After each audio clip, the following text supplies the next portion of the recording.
What's up guys? Good morning. Isang mapagpalang araw. Ngayon ang oras natin ay alas 6:27 ng umaga, araw ng Merkulis. At pizza 14. So umaga tayo nagbiyahe, no? At ngayon ay pupunta kami ng Kiamba ulit. Galing kaming Sarangani Province. At ayan, kasama ko si Papa Master at saka yung kanyang commander. Yun, no? Yan, yung nauna sa akin. Yun, susunod na ako sa kanila, no? At ako ay magbibidyo sa mga lugar na madadaanan natin. So kasalukuyan ay binabagtas natin itong kalsada na papuntang Kiamba, Sarangani, no? So ayun ay magandang panahon, walang ulan. Maliban kahapon na malakas ang ulan dito sa Sarangani, dito sa Gensan. So ito yung pang 2 weeks natin na adventure dito sa Mindanao. At ito, ang gamit natin ay ADB 160. Alright, ito yung ginagamit natin, bago natin ginagamit dito. At ito yung bago natin kabayo na si Malabay, no? Yung isa natin service ay nandun sa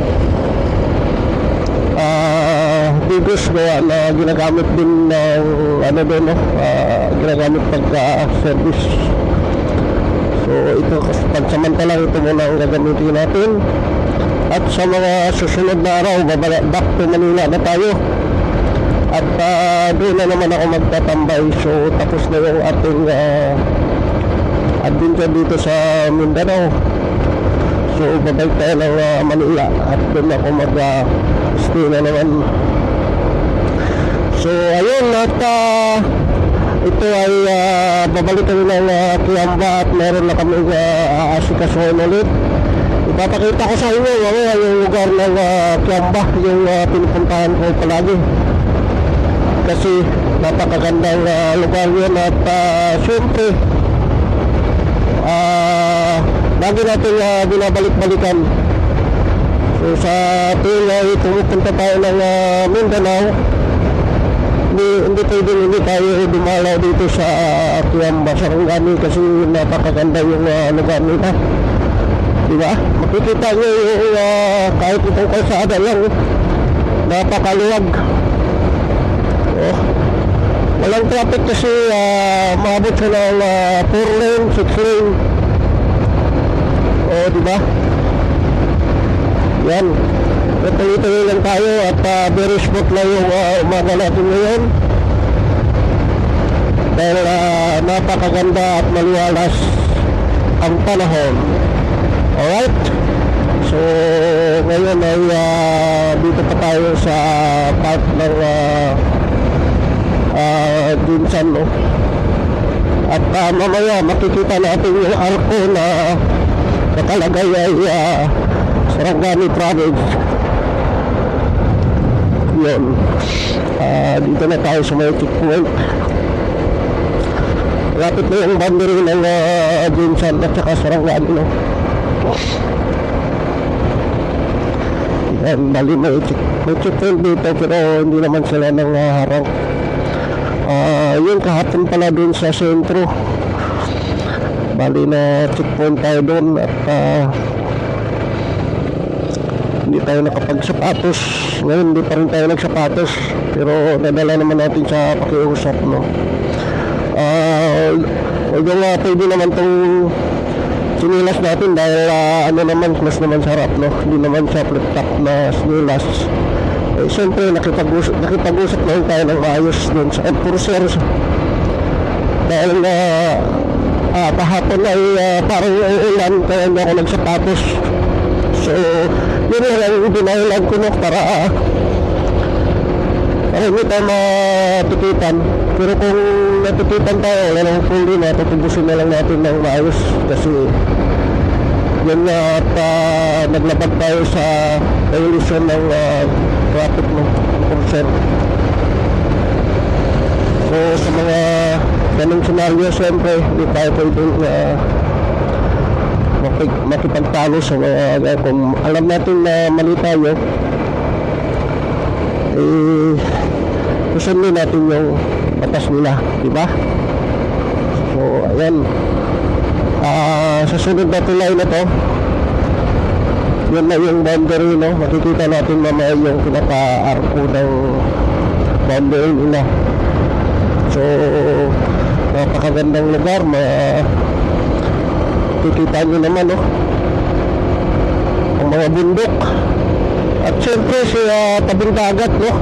Madadaan tayo na subaybay tayo sa tabing dagat hanggang doon sa Kiamba, lalo na doon sa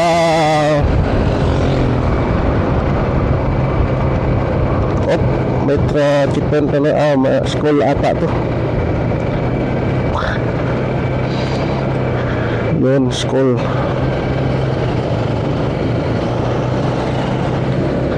School ng Bawing.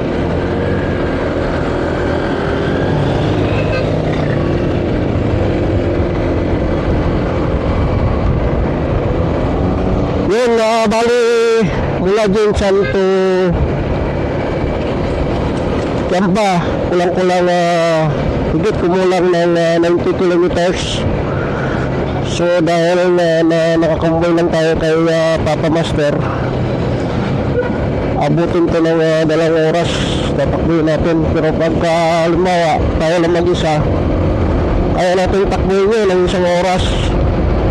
At siyempre halawi lang tayo kay Papa Master. So makikita nyo, bandang kayo nandito yung dagat, oh. Yan. At saka dito maraming mga beaches. So kung gusto nyo na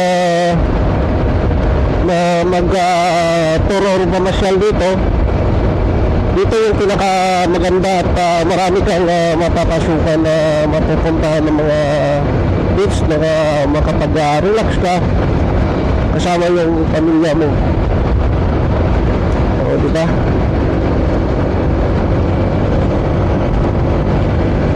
Yun.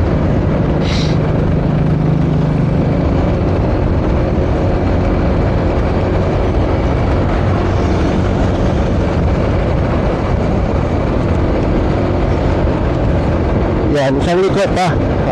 Ano na, boundary na.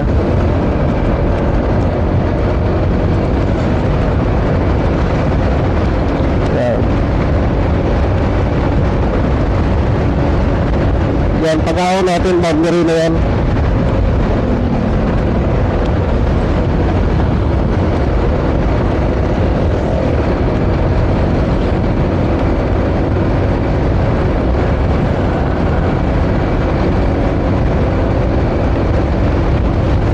Yan, sa likod pa.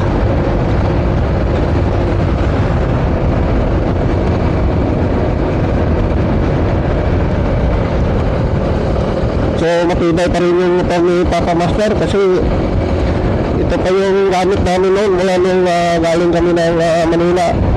So, at yung gamit ko naman yung scooter ko na nandun sa Manila, no? Ako ay nakabalik ng Manila gamit din ang scooter na yan.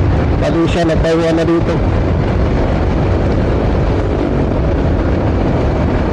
Yun, ito yung maganda magbiyahe dito kasi maluwag. Walang traffic. Ang sarap. O, kita nyo naman yung bundok na yan. O, diba? So, bandang unahan, boundary na, no? Papasok na tayo ng Sarangani province. Yan, no? Yan, guys. Yan, no? Yung bundok na yan, no? O, diba?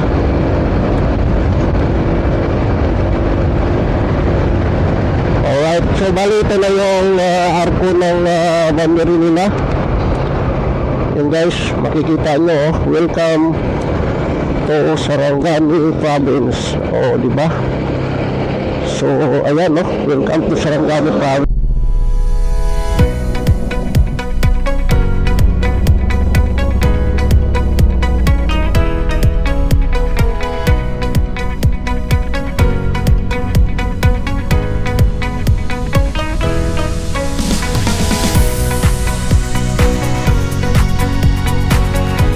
Sarangani Province na.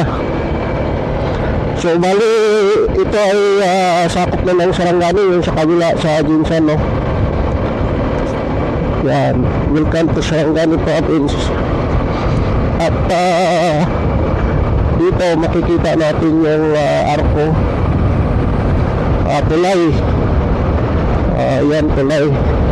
Yun yung boundary ng Sarangani Province. Itong tulay na to. So kung makikita nyo dito sa signage, di ba? Yung Palimbang 107, Maitom 87, Kiamba 70, Tuki Beach 71, Maasim 23. So nasa 70 kilometers. Tatakbuhin natin. At dito guys, makikita natin na napakaganda ng mga view na madadaanan natin dahil ito ay nakasubaybay sa tabing dagat. Yan, may checkpoint din dito pagpasok mo ng Sarangani Province.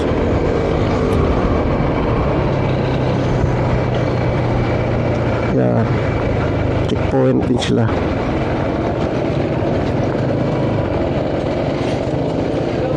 Pero di naman yan mga harang, maliban lang na pag may operasyon sila.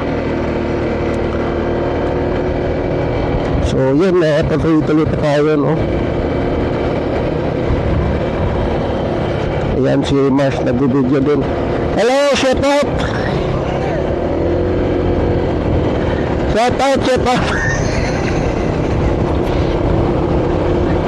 Hello! Shout out!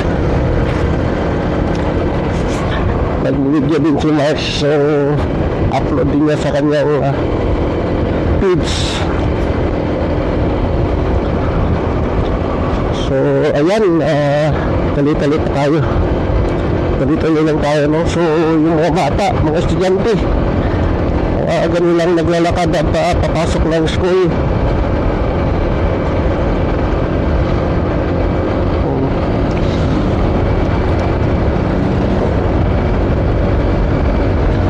So muli hapon, babalik din kami dito sa Kiamban, ay sa Jinsan. So ang biyahe namin ay back to back.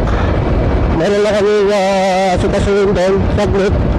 Tapos siguro maaga kami babalik kasi nung nakaraan ay maaga din na umulan, lalo na kahapon. Mga around 3 o'clock din ay umulan na sa Jinsan. Mas maganda yung agahan namin yung pabalik ng Jinsan para hindi tayo abutan ng ulan at hindi tayo mabawasa. Yan, ito yung sinasabi ko sa inyo na magandang view kasi nandito lahat yung mga beach. Ayan, Bidji Beach. Yan guys, yung dito sa Kaliwa ako, Bidji Beach. Yan, natin nadaanan na natin so banda doon sa unahan. Marami tayong nadaanan na beach, pagkain mga London beach na yan, madadaanan din natin, no?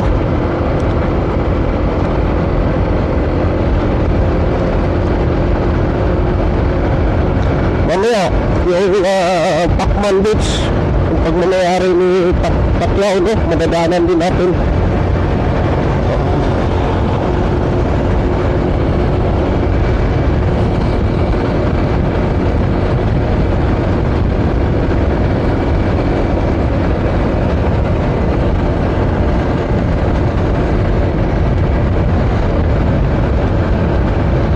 Yun, ang ganda.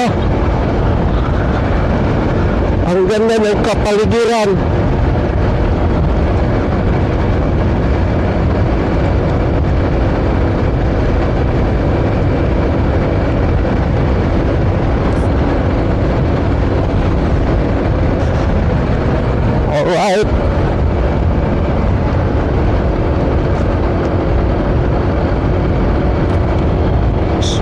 maganda rito, no? Nagpabaon sila ng tubo ata ng tubig yan.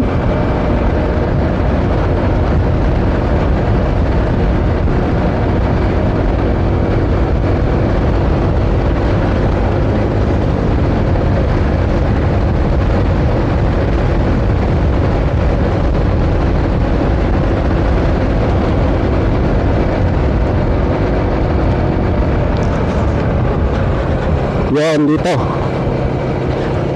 Ito, beach din yan. Alam ko. Yan yung one first. Beach din yan, ang ganda din dyan. Problema lang, di pa natin napuntahan, no? Pero sa mga susunod na pagbalik natin, sigurado makapasok na tayo dyan.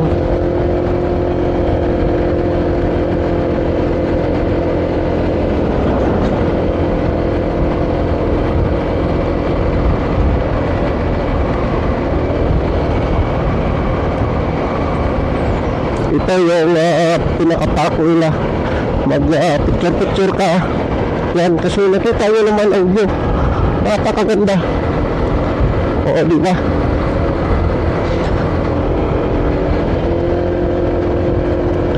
Dito mo makikita talaga yung hindi mo makikita sa Luzon. Dito sa Mindanao, kalsada pala ang matawaw ka talaga.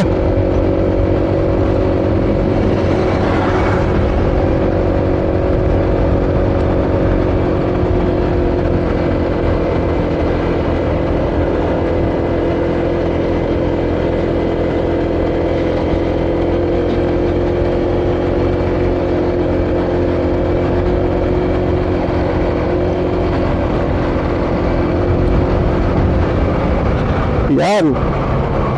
Ito naman yung GNL Beach House, Tamara Beach Resort. Yun, nagkatabi lang.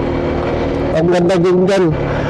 So makikita natin dito sa signage, Maytom is 82 kilometers, Kiamba is 65. So maasin 80. Ang Kiamba 65 kilometers, ang Maytom 80. So magkasunod lang yan.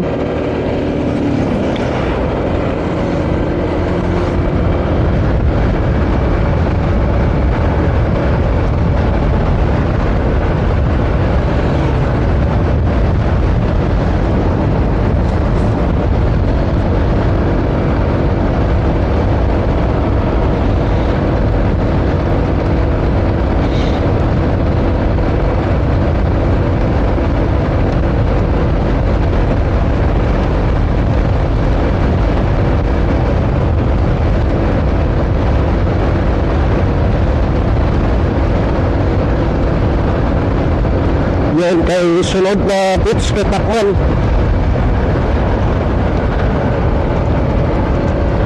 Casa Resorts.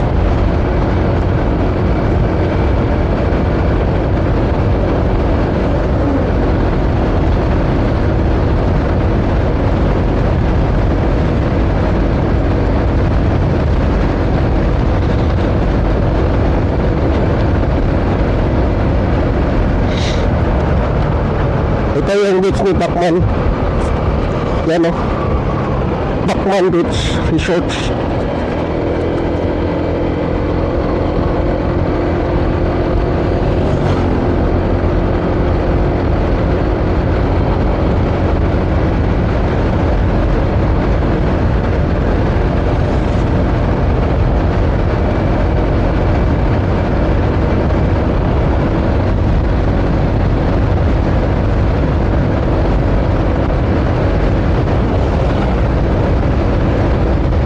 Yun. So guys, napakagandang kalsada. Palusong sa diretso. So ikutin po natin yan, yung bundok na yan, pero magbabaybay siya ng kalsada. Yung kalsada magbabaybay sa tabing dagat.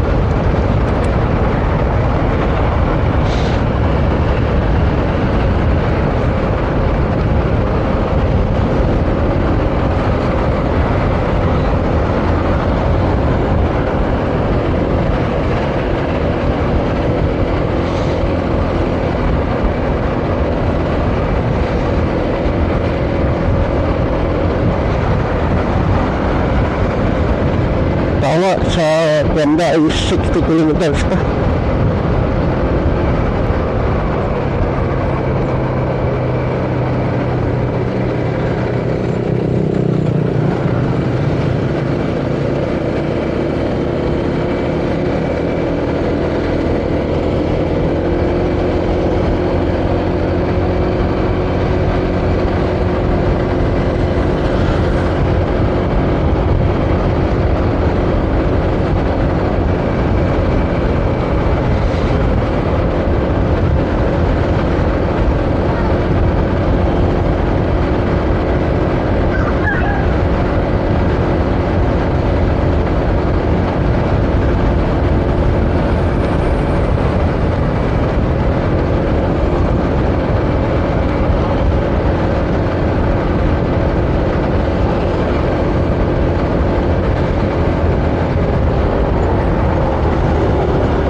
So yung pupuntahan pala namin doon sa may Kiamba, yung detachment din ng sundalo, yung detachment ng mga pulis, at yung pamangkin ni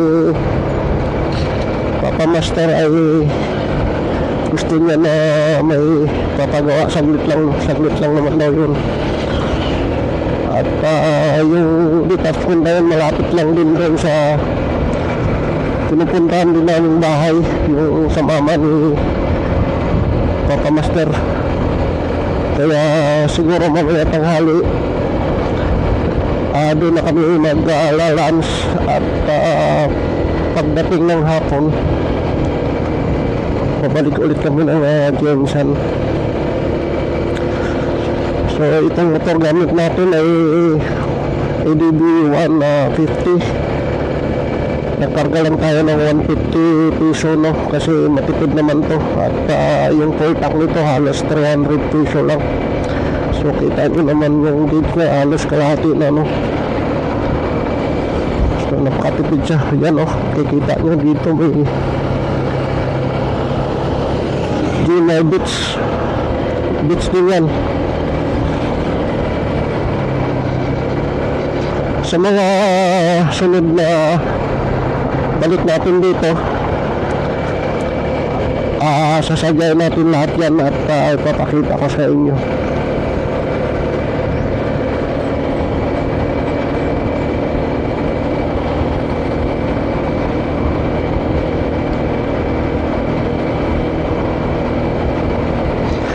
So yun, hanggang dito na lang yung aking video at vlog, no.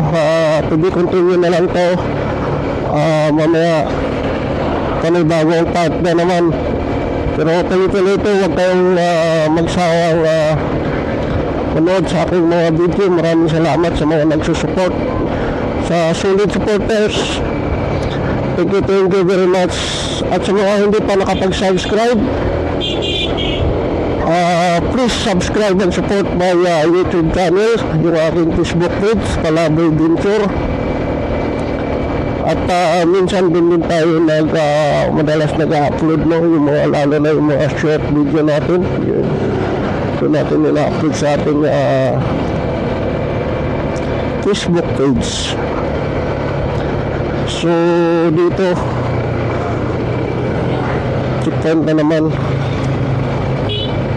So hanggang dito na lang yung ating part 1 ng video na to. At kung masusundan nyo, papakita ko sa inyo yung karugtong nito. Alright? So thank you very much. God bless. Bye bye.